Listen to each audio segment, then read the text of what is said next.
Bonjour à toutes et tous, c'est aujourd'hui le dernier mini-jeu, le mini-jeu numéro 7 sur les enjeux de citoyenneté.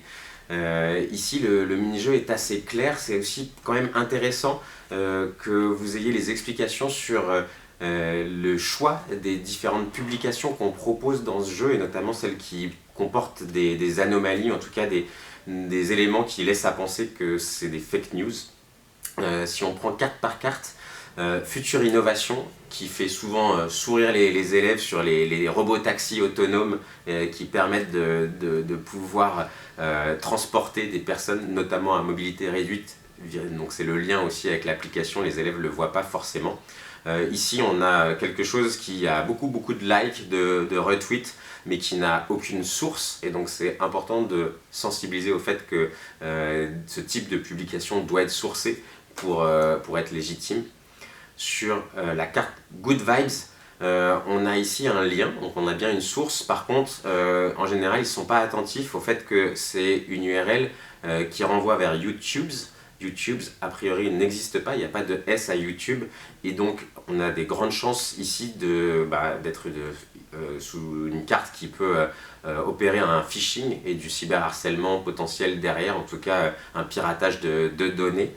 Donc là aussi, en fait, la sensibilisation à leur faire, c'est faites attention de cliquer sur des liens qui vous paraissent corrects, que vous connaissez ou qui vous semblent pas erronés avec des fautes de frappe ou des S en plus à la fin.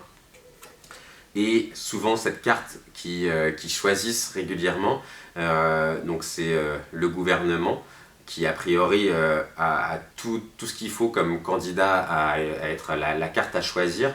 En fait, s'ils sont très attentifs au nom du profil, ils voient que c'est gouvernement FRR et pas gouvernement FR, et donc finalement c'est un compte qui se fait passer pour le gouvernement, et là aussi pas forcément fiable, donc comme publication à republier pour parler de notre application Accessimap.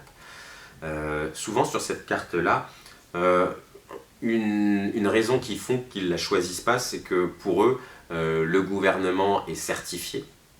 C'est effectivement une bonne raison, parce que le gouvernement est certifié et donc on a effectivement une petite pastille bleue en général à côté du nom du profil. C'est aussi l'occasion de rappeler que depuis pas si longtemps que ça, on peut acheter des certifications, et donc elles ont forcément aussi moins de valeur, et il faut quand même s'en méfier pour s'assurer de la fiabilité des données qu'on communique ou qu'on repartage. Ok.